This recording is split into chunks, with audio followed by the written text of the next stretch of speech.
Hello everyone, welcome to my class. Myself Dr. Bhavesh. Today discuss about बेटा reproductive health. हम reproductive health का already बहुत सारा चीज़ पढ़ चुके हैं, हाँ कि नहीं। कैसे हम अलग अलग कॉन्ट्रासेप्टिव, कैसे कौन सा टाइप्स ऑफ कॉन्ट्रासेप्टिव हम पढ़ चुके हैं, ठीक है। उससे पहले हम कैसे पॉपुलेशन एक्सप्लोजन कैसे कंट्रोल किया जाए वो सब चीज़ पढ़ चुके हैं। आज हम बेटा पढ़ेंगे sexually transmitted disease with medical termination pregnancy MTP, ठीक है। तो पहले देख लेते हैं सेक्सुअल ट्रांसमिटेड डिजीज क्या क्या है। तो सेक्सुअल ट्रांसमिटेड डिजीज आपका पुराना NCERT में था STD, लेकिन अभी का NCERT में आपको वो STI लिखा है, मतलब सेक्सुअली ट्रांसमिटेड इन्फेक्शन। क्या है बेटा? सेक्सुअली ट्रांसमिटेड इन्फेक्शन, STI, ठीक है। तो उसमें आपका क्या क्या आ रहा है? पहला आ रहा है आपका क्लाइमेडिया, जो कि आपका क्लाइमेडिया ट्रोकोमाटिस करता है, ठीक है। क्लाइमेडिया ट्रोकोमाटिस, ये इसीलिए मैं बोल रहा हूँ क्योंकि आपका नीट पॉइंट ऑफ व्यू से बहुत इंपॉर्टेंट है, डायरेक्ट क्वेश्चन आपको पूछेगा, ठीक है। गोनेरिया, जिसको आप बोलते हैं नाइजीरिया गोनेरिया, ये आपका बैक्टीरियल है। ट्राइकोमोनासिस, ट्राइकोमोनासिस वेजिनालिस, ये भी आपका बैक्टीरियल है। जेनेटियल हर्पस आपका HSV, HSV का फुल फॉर्म क्या है बेटा? HSV, ठीक है। आपका ह्यूमन सिंप्लेक्स वायरस, HSV का फुल फॉर्म क्या है? ह्यूमन सिंप्लेक्स वायरस, ठीक है।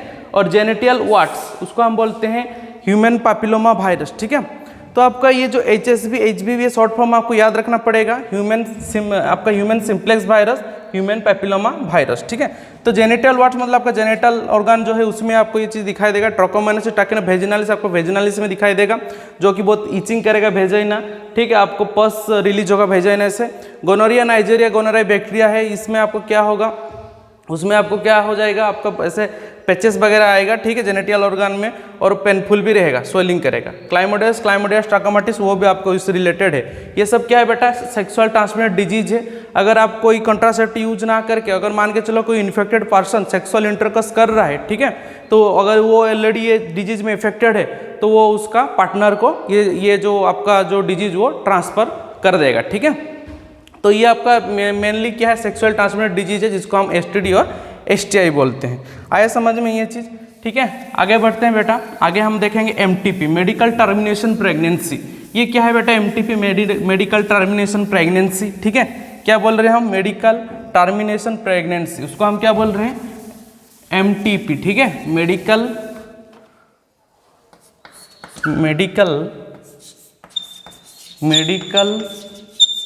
टर्मिनेशन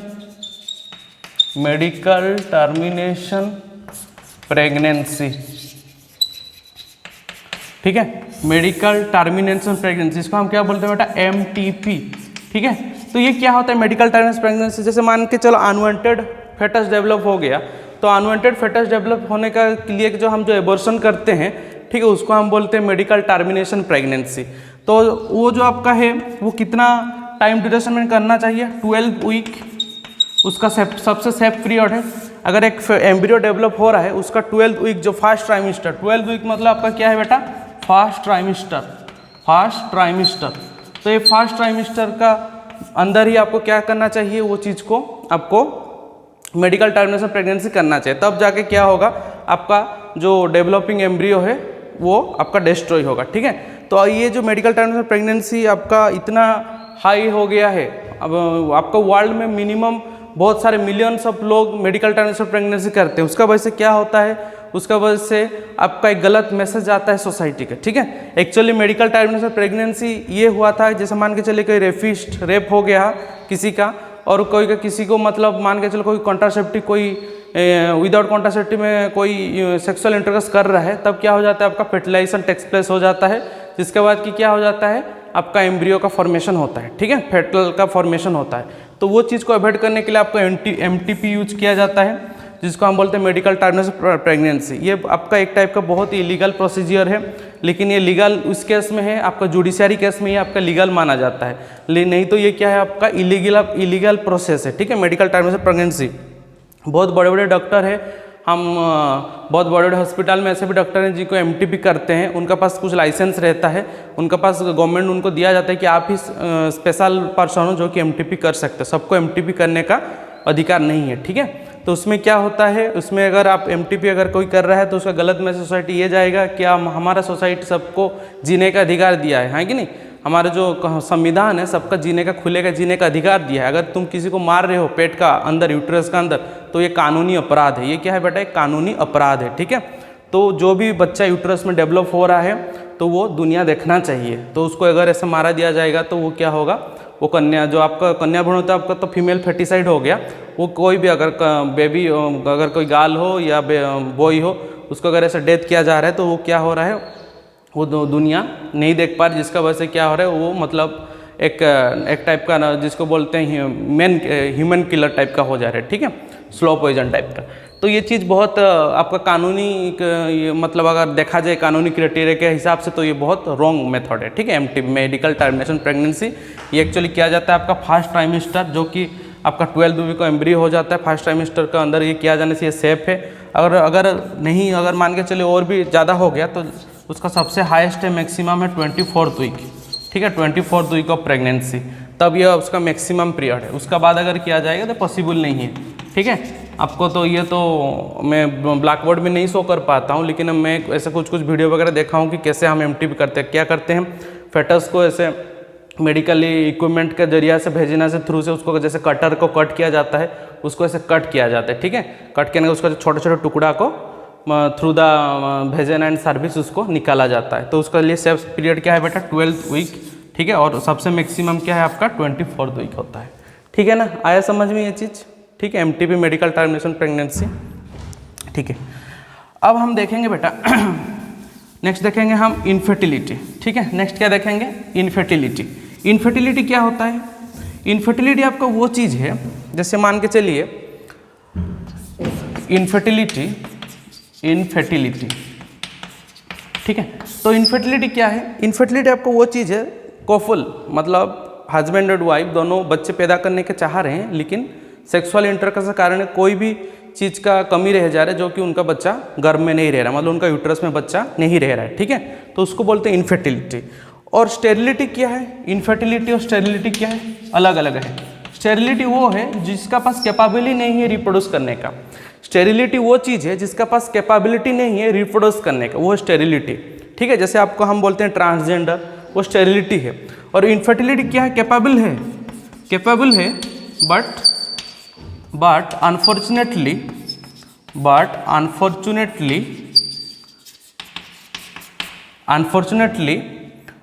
आप क्या कर रहे हो? मतलब रिप्रोड्यूस करने के लिए मतलब उस टाइम पीरियड के लिए आप रिप्रोड्यूस करने के लिए कैपेबल नहीं हो पा रहे, ठीक है। तो कैपेबल बट अनफॉर्चुनेटली मिसकॉन्सेप्ट, ठीक है। तो उस टाइम पे क्या हो रहा है आपका?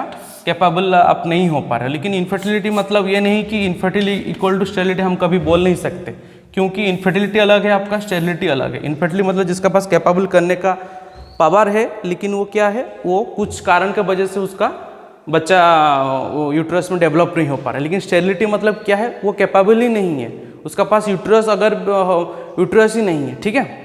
आपको एक रिसेंटली मैं न्यूज़ बोल रहा हूँ, कुछ दिन पहले हम एक न्यूज़ में देखे थे कि पूरा उनका पास यूट्रस भी है, सब कुछ है, देखने में पूरा लड़की है, लेकिन उनका क्या है? उनका मेंस्ट्रुअल साइकिल नहीं होता है, ठीक है। तो वो अगर देखा जाए तो ऐसे 1 लाख में एक ऐसा रहते हैं जिनका पास पूरा देखने में सब कुछ होगा, वो लड़की का मैरिज भी हो चुका है, ठीक है।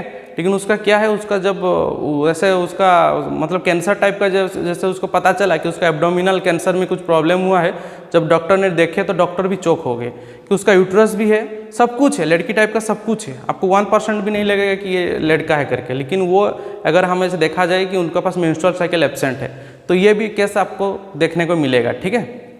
तो ऐसे 1 लाख में एक ऐसे रहते हैं जिसका पास की सब कुछ जैसे लड़की टाइप का रहेगा, यूट्रस भी रहेगा, सब रहेगा, लेकिन मेंस्ट्रुअल साइकिल उनका एब्सेंट रहता है, ठीक है।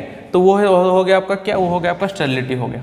तो आपका इनफर्टिलिटी और स्टेरिलिटी अलग अलग चीज़ है। स्टेरिलिटी मतलब जिसका कैपेबल ही नहीं है बच्चा पैदा करने का, और इनफर्टिलिटी मतलब जिसका कैपेबल है लेकिन कुछ कारण की वजह से वो बच्चा मतलब उसमें यूट्रस में डेवलप नहीं हो पा रहा है, ठीक है। तो आपको इनफर्टिलिटी को दूर करने के लिए बहुत सारे टेक्निक हम अप्लाई किए हैं। जैसे आपका ART हो गया, मतलब ART मतलब असिस्टेड रिप्रोडक्टिव टेक्नोलॉजी। ART का मतलब क्या है बेटा? असिस्टेड रिप्रोडक्टिव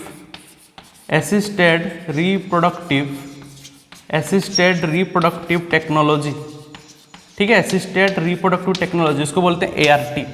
तो ART की अगर हम बात कर रहे हैं तो पहला क्या आएगा ART में, पहला आपका ART में क्या आएगा बेटा, पहला आपका ART में आएगा, पहला आएगा हम टेस्ट ट्यूब बेबी। ठीक है, अगर हम ये सब बात कर रहे हैं तो टेस्ट ट्यूब बेबी का बात करेंगे।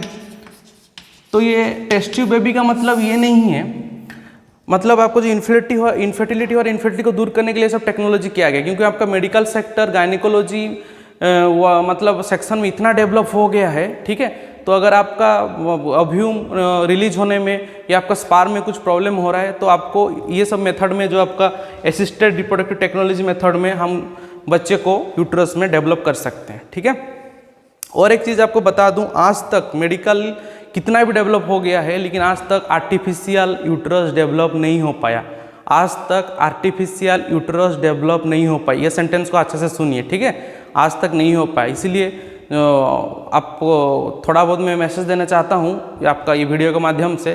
तो आपको जो 9 मंथ आपका जो गर्भ धारण करके आपको जो पाला बढ़ा, जो आपको दुनिया दिखाई है, उसको थोड़ा रेस्पेक्ट कीजिए। ठीक है, क्योंकि आज तक डॉक्टर लोग भी, मतलब मेडिकल साइंस कितना डेवलप हो गया, फिर भी आज तक डॉक्टर लोग कभी भी आर्टिफिशियल यूट्रस डेवलप नहीं कर पा रहे। तो आपको अगर कोई इतना 9 मंथ्स तक अगर आपको पेट में रख के आपका ध्यान रख के अगर आपको इतना बड़ा किया है, तो आपका भी जिम्मेदारी बनता है फ्यूचर में उनका ध्यान रखना है। ठीक है, तो ये एक मैसेज है, उसको गलत तरीके से कुछ मत लेना, ये एक मैसेज है to society and to my dear student के लिए। तो टेस्ट ट्यूब बेबी जो ये सब मेथड हम क्या कर रहे हैं, ये सब मेथड हम डेवलप किए हैं। ठीक है, तो टेस्ट ट्यूब बेबी क्या होता है, ये सब इन विट्रो फर्टिलाइजेशन है बेटा। ये क्या है सब, in vitro. What is the meaning of in vitro, मतलब यूट्रस का बाहर, आउटसाइड द यूट्रस। ठीक है, इन विट्रो मतलब outside the uterus, outside the uterus, outside the uterus, in vitro. ये सब इन विट्रो टेक्निक है। तो टेस्ट ट्यूब बेबी में क्या किया जाता है, ऐसा नहीं कि आपका टेस्ट ट्यूब में बेबी को रखा जाता है, वो तो आपका बस एडवर्टाइजमेंट के लिए उन लोग रख देते हैं कि टेस्ट ट्यूब का अंदर बेबी को रख देते हैं, एडवर्टाइज के लिए हॉस्पिटल का। ठीक है, जैसे आपका बहुत सारे ऐसे इनफर्टिलिटी सेंटर है, तो हमारे क्या किया जाता है इन आपका टेस्ट ट्यूब बेबी में, टेस्ट ट्यूब बेबी में आपको जो स्पर्म है, ठीक है, स्पर्म को, मेल का स्पर्म को मान के चलो डोनर का, जो भी डोनर का स्पर्म और आपका फीमेल का ओव्यूम को फर्टिलाइज किया जाता है एक सुइटेबल कल्चर मीडियम में। फर्टिलाइज करने के बाद जब आपका 8 ब्लास्टोमियर स्टेज हो जाता है बेटा, जब आपका, ध्यान से सुनना, जब आपका 8 ब्लास्टोमियर स्टेज हो जाएगा, ठीक है, 8 ब्लास्टोमियर स्टेज हो जाएगा, क्योंकि आपका फर्टिलाइजेशन किया जाता है किसका, आपका मेल का स्पर्म को और आपका फीमेल का ओव्यूम को सुइटेबल कल्चर मीडियम में, वो भी आउटसाइड में लेबोरेटरीज में। ठीक है, तो जैसे 8 ब्लास्टोमियर स्टेज हो जाएगा, उसको आपको फैलोपियन ट्यूब में ट्रांसफर किया जाता है, उसको बोला जाता है, क्या बोला जाते हैं, zygote intra fallopian tube transfer, gift. क्या बोला जाता है बेटा, zygote intra fallopian tube transfer. ठीक है, जिफ्ट बोला जाता है। अगर 8 ब्लास्टोमियर स्टेज से वो क्या हो गया, ज़्यादा हो गया, ठीक है, अगर 8 ब्लास्टोमियर स्टेज से ज़्यादा हो गया तो हम डायरेक्ट क्या करते हैं, इंट्रा यूटेराइन ट्रांसफर कर देते हैं। क्या करते हैं बेटा, इंट्रा यूटेराइन ट्रांसफर, मतलब सीधा आपका यूट्रस का अंदर ही डाला जाता है। ठीक है, तो अगर 8 ब्लास्टोमियर स्टेज हो रहा है, 8 ब्लास्टोमियर मतलब आपका डिवीजन जो होता है, 8 ब्लास्टोमियर स्टेज अगर हो जाता है उसको कहाँ पे डालेंगे, फैलोपियन ट्यूब में डालेंगे, जिसको हम बोलते हैं जाइगोट इंट्रा फैलोपियन ट्रांसफर। जब आपका 8 ब्लास्टोमियर से ज़्यादा हो जाएगा उसको हम कहाँ पे डालेंगे, उसको हम डायरेक्ट यूट्रस में डालेंगे, जिसको हम बोलेंगे इंट्रा यूटेराइन ट्रांसफर। ठीक है समझ में ये चीज़। नेक्स्ट हम बोलेंगे और एक देखेंगे बेटा गिफ्ट। ठीक है, gamete intra fallopian transfer. Next क्या देखेंगे बेटा, gift, gamete intra fallopian transfer. ये गिफ्ट क्या है, ये गिफ्ट ये चीज़ है, जैसे देखो मान के चलो कोई ओव्यूम रिलीज करने के लिए आपका मतलब कैपेबल नहीं है। ठीक है, ओव्यूम रिलीज करने के लिए कैपेबल नहीं है, तो उसको क्या किया जाता है, एक आपका डोनर जो हेल्दी होता है उसे ओव्यूम ला के और स्पर्म ला के फर्टिलाइज किया जाता है। उसके बाद उनको क्या करते हैं, सीधा आपको कहाँ पे डाला जाता है बेटा, सीधा गैमेट्स का जो फॉर्म होता है उसको सीधा फैलोपियन ट्यूब में डाला जाता है, उसको बोलते हैं हम गिफ्ट। क्या बोलते हैं बेटा, गिफ्ट। ठीक है, और गिफ्ट के बाद और भी आपका टेक्निक है, जैसे मान के चलो मेल का स्पर्म में, ठीक है, मेल का स्पर्म क्या हो गया, मेल का स्पर्म मान के चलिए आपका स्पर्म काउंट कम है, जिसको हम क्या बोलते हैं बेटा, ओलिगोस्पर्मिया। अगर मेल का स्पर्म काउंट कम होगा उसको हम क्या बोलेंगे बेटा, ओलिगोस्पर्मिया। क्या बोलेंगे, ओलिगोस्पर्मिया। तो ये ओलिगोस्पर्मिया अगर जिसका होगा, नहीं तो जिसका एजोस्पर्मिया होगा, मतलब स्पर्म एब्सेंट ही होगा। ये ओलिगोस्पर्मिया मतलब लेस काउंट, ठीक है, और एजोस्पर्म मतलब स्पर्म होगा ही नहीं सीमेन में। तो इस टाइप का अगर केस होगा तो क्या किया जाएगा, अगर इस टाइप का केस होगा तो हम क्या करेंगे, हम करेंगे एक टेक्निक करेंगे बेटा, जिसको हम बोलेंगे, ठीक है, एक टेक्निक जो जिसको हम क्या बोलते हैं, आपका इंसेमिनेशन किया जाता है। ठीक है, आपका क्या किया जाता है, इंसेमिनेशन किया जाता है। इंसेमिनेशन मतलब वो स्पर्म को प्रोसेस करने के बाद उसमें इंट्रोड्यूस किया जाता है। ठीक है, इंसेमिनेशन प्रोसेस किया जाता है। तो आपका ये सब प्रोसेस होगा। नेक्स्ट है आपका ठीक है। नेक्स्ट है आपका intracytoplasmic sperm injection, ICSI, intracytoplasmic sperm injection. वो क्या है ICSI, इंट्रासाइटोप्लाज्मिक स्पर्म इंजेक्शन। जैसे मान के चलिए बाहर से ओव्यूम को निकाला गया, ठीक है, फीमेल से, और आपको वहाँ पे क्या कह रही, जैसे इंजेक्शन देते हैं उस टाइप का इंजेक्शन दिया जाएगा कहाँ पे, ओव्यूम में, और आपका फर्टिलाइज किया जाए, उसको हम बोलेंगे इंट्रासाइटोप्लाज्मिक स्पर्म इंजेक्शन। ठीक है, ये सब टर्म आप देख लेना, आपको बुक में पूरा डिटेल में दिया हुआ है NCERT में, इंट्रासाइटोप्लाज्मिक स्पर्म इंजेक्शन। आपका ओव्यूम में क्या किया जाएगा, ऐसे आपका ओव्यूम में टच किया जाएगा स्पर्म को, ठीक है, जो भी आपका हेल्दी स्पर्म होगा वो आपका फर्टिलाइज करेगा। तो ये हो गया आपका ये ओलिगोस्पर्म। ये सब क्या है बेटा, आर्टिफिशियल इंसेमिनेशन मेथड। ये सब क्या है बेटा, आर्टिफिशियल इंसेमिनेशन, ठीक है, artificial insemination method, artificial insemination method है ये सब। अगर आपको सीमेन में काउंट अगर लो काउंट होगा तो इस प्रोसेस में हम करेंगे, आर्टिफिशियल इंसेमिनेशन मेथड में हम करेंगे, ठीक है। अब हम चलेंगे और एक है, आपको बता दूं, सरोगेट मदर, ठीक है, उसको हम क्या बोलेंगे बेटा, सरोगेट मदर। सरोगेट मदर वो होते हैं, उसको बायोलॉजिकल मदर भी बोला जाता है। क्या बोला जाता है बेटा, biological mother, surrogate mother, surrogate mother. India में ये लीगली है, ठीक है, ये लीगली है सरोगेट मदर। तो सरोगेट मदर वो है जिसका मान के चले आपका जो यूट्रस है, यूट्रस का जो हम एक्सट्रैक्शन कर लेते हैं उसको बोलते हैं हाइस्ट्रेक्टोमी। क्या बोलते हैं बेटा, हाइस्ट्रेक्टोमी, मतलब यूट्रस को निकाल जाना। कोई भी बीमारी की वजह से यूट्रस में ट्यूमर हो गया या यूट्रस में कुछ प्रॉब्लम हुआ तो यूट्रस को निकाला जाता है, तो उसको बोलते हैं हाइस्ट्रेक्टोमी। तो हाइस्ट्रेक्टोमी अगर यूट्रस को हम निकाल देंगे तो आपका ओव्यूम तो प्रोड्यूस होगा ना, तो ओव्यूम जो आपको प्रोड्यूस होगा, तो यूट्रस निकलने से ओव्यूम के साथ कोई रिलेशन नहीं है, तो आपका ओव्यूम तो प्रोड्यूस होगा, हाँ कि नहीं, ओवारी से। तो ओवारी से जो ओव्यूम प्रोड्यूस होगा वो क्या करेगा, वो उसको ला के और आपका जो आपका पार्टनर है, ठीक है, मेल पार्टनर, उनका स्पर्म को क्या किया जाएगा, फर्टिलाइज करके हम कहाँ पे डाल देंगे, हम डाल देंगे आपका जो एक अच्छा, ठीक है, जो आपका एक हेल्दी जो उस बच्चा को यूट्रस में रखे, तो उसको बायोलॉजिकल मदर बोला जाता है। और एक चीज़ ध्यान में देना, लोगों का बहुत आज भी है कि जो अगर वो बायोलॉजिकल मदर मतलब उसका यूट्रस में डेवलप हो रहा है, मतलब वो एक अलग पर्सन है, ठीक है, मतलब आपका मेल पार्टनर, आपका फीमेल पार्टनर का कुछ प्रॉब्लम है, यूट्रस का बच्चा रखने का उनका प्रॉब्लम है, तो वो मान के चलो किसी का यूट्रस भी छोटा हो जाता है, किसका यूट्रस का जो मतलब जो जहाँ जिस तरफ आपको भेजना तरफ होना चाहिए वो नहीं होता, उसका शेप थोड़ा अलग रहता है। तो इस टाइप बहुत सारा केस है यूट्रस का, जब आप गायनेकोलॉजी पढ़ोगे ये सब चीज़ आप और डिटेल्स में जान पाओगे, ठीक है। तो आपका वो क्या होता है, जो यूट्रस में मान के चलो कुछ प्रॉब्लम हुआ, एनी प्रॉब्लम यूट्रस, अगर वो बच्चा उसमें नहीं रह रहा तो क्या किया जाता है, कोई एक फीमेल को ऐसे मतलब वो जुडिशरी प्रोसेस में वो सब काम होता है, ठीक है, उसमें कोर्ट जज का भी और सब रहता है, लिंक रहता है। तो उन लोग ऐसे कोई फीमेल को देखे जो कि आपका सरोगेट मदर का रोल को निभाएगा, तो उसको वो प्रेजेंट किया जाता है। तो वो क्या उसका साथ क्या होता है, जो आपको एक मतलब जैसे आपका होता है एग्रीमेंट, ठीक है, एग्रीमेंट टाइप का सब रहता है, सब कुछ जुडिशरी प्रोसेस के हिसाब से। तो वो क्या होता है, जो उसका जो फीमेल, ठीक है, जो फीमेल है, मतलब कौन फीमेल, जो बच्चा रख नहीं पा रहा है, उसका जो एग प्रोड्यूस हो रहा है ओव्यूम, ठीक है, उसका साथ जो उसका मेल पार्टनर है उसका स्पर्म को फ्यूज किया जाता है, फर्टिलाइज करता है। उसका बाद जो अलग एक पर्सन है जो कि सरोगेट मदर है, जो कि वो बच्चे को यूट्रस में रखेगा, उसका यूट्रस में वो चीज़ डाला जाता है, ठीक है। उसके बाद वो उसका डेवलप होता है 9 मंथ्स के बाद, और एक हेल्दी बेबी रिप्रोड्यूस होता है, ठीक है, मतलब आपका डिलीवरी होगा, पैचुरेशन होगा, उसके बाद वो उनको डिलीवरी मतलब उसको वो दे देंगे, ठीक है। तो ये जो आपका है प्रोसेस, ये पूरा जुडिशरी प्रोसेस है, सरोगेट मदर बोला जाता है। इसके लिए बहुत सारा मूवी भी बना गया है बॉलीवुड में। तो ये जो सरोगेट मदर है उसको बायोलॉजिकल मदर भी बोला जाता है। और एक चीज़ जान लेना, जो आपका जो जेनेटिक स्ट्रक्चर है, जेनेटिक वेबिलिटी जो है आपका बच्चे का, क्योंकि हमारा मेल से आता है 23 क्रोमोसोम, फीमेल से आता है, ठीक है। तो आपका जो 23 क्रोमोसोम मिला के तो आपका जाइगोट बनेगा ना 46, हाँ कि नहीं। तो ये जो 23 क्रोमोसोम जो आपका आ रहा है वो मेल का होता है, उसका साथ बायोलॉजिकल मदर का क्रोमोसोम का साथ वो बच्चे का क्रोमोसोम का कोई तालमेल नहीं रहता है, ठीक है, कोई तालमेल नहीं रहता है। इसीलिए आप उस चीज़ का निश्चिंत रहिए कि आपका बायोलॉजिकल मदर जो सरोगेट मदर है उसका साथ वो बच्चे का कोई रिलेशन नहीं रहेगा। रिलेशन नहीं रहेगा मतलब तो जेनेटिकली कोई सिमिलरिटी नहीं रहेगा, ठीक है। अगर आप उसका ओव्यूम को यूज नहीं किए होंगे, तो अगर आप उसका ओव्यूम को यूज कर रहे हैं तो सिमिलरिटी तो दिखाएगा बच्चे में, जेनेटिकली वो चीज़ ट्रांसफ़र होगा ही होगा, ठीक है। तो ये पूरा डिटेल्स में था आपका MTP प्रोसेस बोल दिया, STI STD बारे में बता दिया कि आपको जो इन्फेक्शन सेक्सुअल डिजीज है उसके बाद आपको ART टेक्निक बता दिया जो आपको असिस्टेड रिप्रोडक्टिव टेक्नोलॉजी है। तो ये पूरा आपका कंप्लीट हुआ रिप्रोडक्टिव हेल्थ का, ठीक है। तो उसको अच्छे से आप रिवाइज कीजिए, बहुत इंपॉर्टेंट है आपका नीट पॉइंट ऑफ व्यू से भी, आपका बोर्ड पॉइंट ऑफ व्यू से भी। तो उसको जितना आप अच्छे से पढ़ेंगे, उसका टर्म वगैरह आप बार बार देखिए NCERT से, ठीक है। जितना रिविजन करेंगे आपको उतना ये चीज़ ईजी लगेगा। Thank you.